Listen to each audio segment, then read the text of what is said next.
학생들이 어릴 때부터 갖고 다니는 것 중에 하나가 자라는 게 있잖아요. 자가 뭡니까? 그 기준을 정하고 척도를 정하는 게 자라고 하잖아요. 30cm도 있고 15cm도 있고 들고 다니면서 우리가 이게 몇 cm인지 이렇게 구분하자는 거 아닙니까? 근데 사람들도요, 이 마음속에 자가 있어요. 자. 그 척도라고 하는데 아니라고 말하지만 다 자가 있어요. 이 안에. 어떤 자냐면 사람을 보고 판단하거든. 저 사람은 얼굴 보니까 저 사람은 이런 사람인가 보다. 말투를 보니까 이런 사람인가 보다. 행동을 보니까 저런 사람인가 보다라고 우리도 모르게 자를 갖고 자꾸 재요. 이렇게. 그러니까 우리나라 그 식당에서 밥 먹거나 이러면 사람들끼리 지인들끼리 모이면 그러잖아요. 정치 얘기하잖아요. 자고로 대통령은 이래야 되는데 이게 뭐야. 자고로 장로는 이래야 되는데 이게 뭐야. 자고로 목사는 이래야 되는데 이게 뭐야. 맨날 우리끼리 얘기하는 게 그런 거 아닙니까? 제가 가만히 생각해 보니까 사람들끼리 만나 좋은 얘기 한 적이 별로 없는 것 같아요. 만나면 좋은 얘기로 시작했다가 누구 흉보는 얘기로 끝나는 것 같아.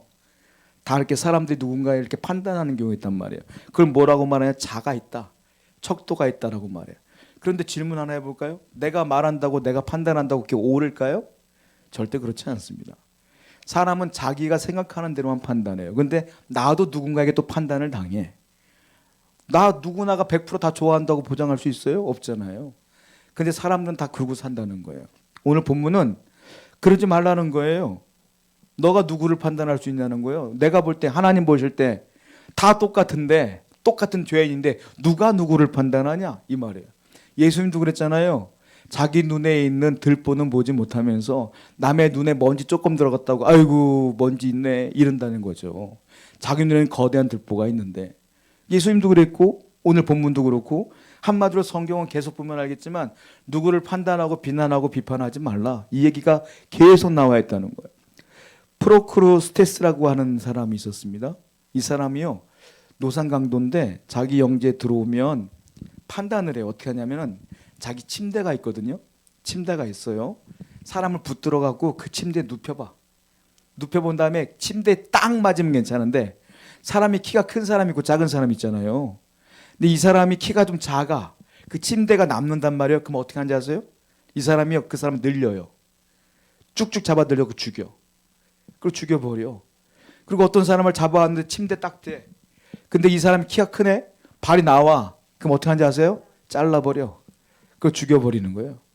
이게 지금 약독한 사람인 거예요. 노상강도인데 프로크루스테스라는 사람인데 이 얘기를 듣고 아타카라는 지방에 영웅 테세우스가 등장을 합니다. 그리고 이 사람을 죽여요. 그리고 똑같이 어떻게 하냐면은 자기 침대에 이 사람을 눕혀놓고 다 잘라서 죽여버리는 장면이 나오게 돼요. 그때부터 프로크루스테스의 침대라고 하는 말이 나오는데 이 관용구거든요.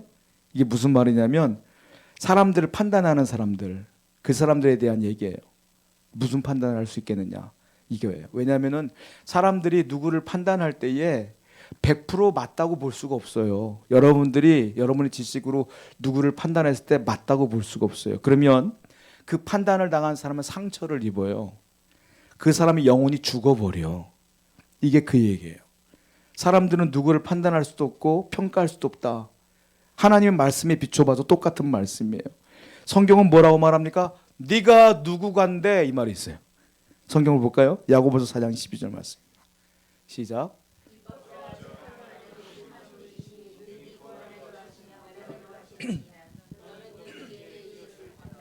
너는 누구이기에 이웃을 판단하냐? 네가 누구냐 이 말이에요. 너는 누구길래 사람 판단하고 있냐? 이렇게 말하고 있어요. 그리고 앞에 보면 뭐라고 말합니까? 입법자와 재판관은 오직 한 분이다. 입법자와 재판관은 한 분인데 그분은 능히 구원하기도 하고 멸하기도 하는 분이라. 그런데 너는 누구냐 이 말이야. 너는 누군데 사람 판단하냐? 판단은 누가 하는 거다? 그분이 하는 거다. 근데 왜 네가 판단하냐? 넌 도대체 누구길래 이 얘기를 하고 있어요. 야고보서는 계속해서 이웃을 우리가 판단할 수 없다는 이유에 대해서 설명을 하는데 한 번 더 읽어볼게요. 똑같은 본문 시작.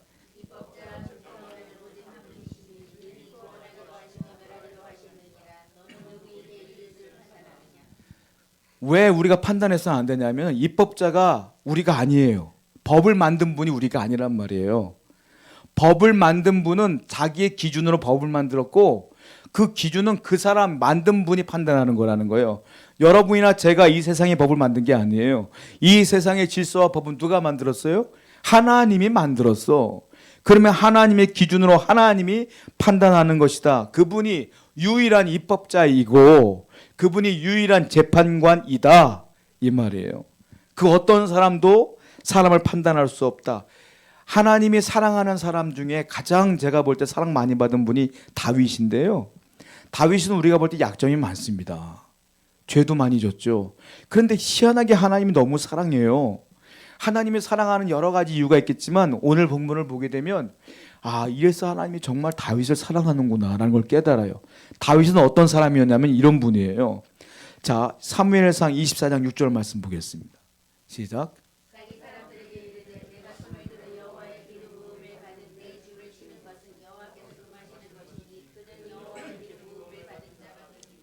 이거 어떤 장면이냐면 그 장인이었던 사울 왕이 다윗을 죽이려고 합니다.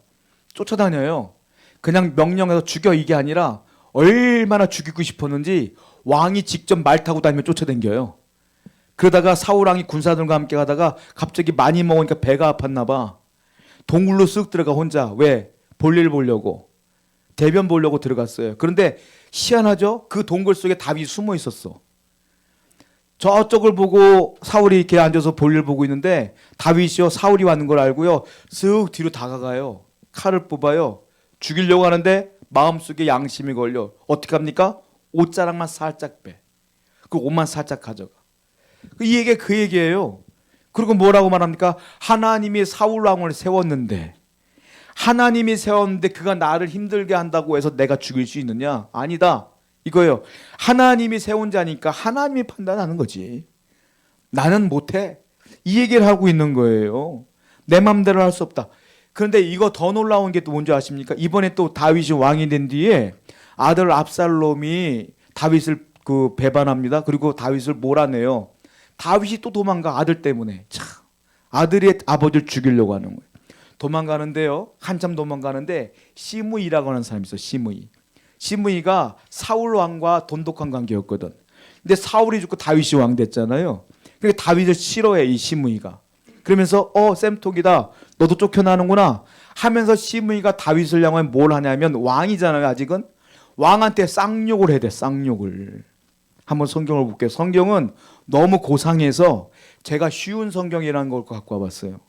사무엘상 16장 7절 말씀 볼게요. 시작.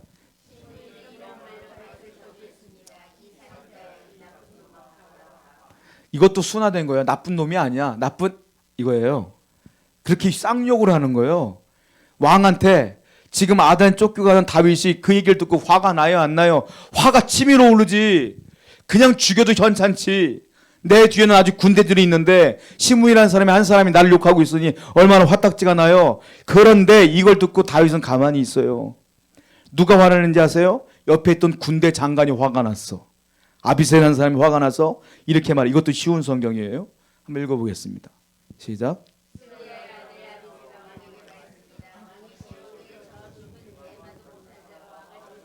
그냥 내버려 두십니까? 제가 죽여버리고 올게요. 그랬더니 다윗이 놔둬라. 욕을 막 먹으면서 화는 나지만 참아요. 다윗이. 왜 참는지 아세요? 이것 때문에 참아요. 사무엘상 16장 10절부터 12절입니다. 시작.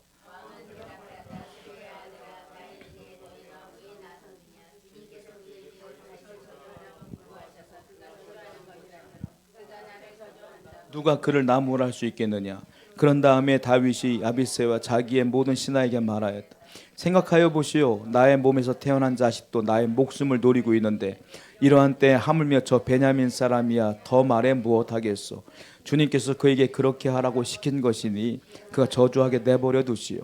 혹시 주님께서 나의 이 비참한 모습을 보시고 오늘 시므이가 한 저주 대신에 오히려 나에게 좋은 것으로 갚아주실지 누가 알겠소. 다윗은 왜 참는지 아세요? 이것도 하나님의 주권 안에 있는 거요. 그가 욕하는 것도 하나님이 허락하신 거야. 이것도 하나님의 섭리 가운데 있는 거야. 내가 뭘 하겠어. 놔두어. 하나님이 불쌍히 보이시면 내가 욕먹고 있는 상황을 보시고 불쌍히 여기시면 혹시 하나님께서 복을 주실 줄 알겠어. 놔둬요. 이 말. 내가 할 수 있지만, 내가 원수 갚을 수 있지만, 내가 죽일 수 있지만 판단을 안 해. 다윗은 누구한테 맡기는 거예요? 하나님께 맡기는 거예요. 다윗에 되어지는 모든 일들은 하나님이 알고 계신다. 이게 다윗의 믿음이야. 그리고 하나님이 주관하신다. 이게 다윗의 믿음이야. 하나님의 주권, 하나님의 섭리를 인정하는 자. 그런 인정하는 자들은 어떻게 해요? 놔둬요. 그냥 놔둔다고. 판단하지 않아요. 분노하지 않아요. 놔둬요. 이게 다윗의 모습이야. 다윗은 모든 것들을 할 수 있음에도 불구하고 안 해. 하나님께 다 맡겨. 여러분 마찬가지예요. 여러분들이 인생을 살다 보면은 억울한 일도 당하죠. 화도 나죠. 분노하기도 하죠. 저 사람을 보면 막 화딱지도 나기도 하지. 그런데 이 모든 것들은 다 놔두어. 그냥 놔두어. 왜? 하나님이 알아서 판단하는 거예요. 진짜 하나님이 못 참겠다 하면 그 사람 길을 막든지 뭐 심지어 아프게 하든지 하나님이 알아서 하지. 제 믿음이 그 믿음이에요. 사실은 나는 다 맡겨. 그냥 말어. 그냥 화나면 화나고 하나님께 화나고 말지 뭘. 이게 성경 말씀이라는 거예요. 여러분, 그러므로 우리가 인생을 사는데 수많은 위기가 있겠죠. 위기가 있고 어려움이 있지만 하나님께 맡기는 자에게는 하나님의 은혜가 있어요. 반드시 하나님께서 여러분들의 모든 문제를 해결해 주실 줄로 믿습니다. 기도하겠습니다.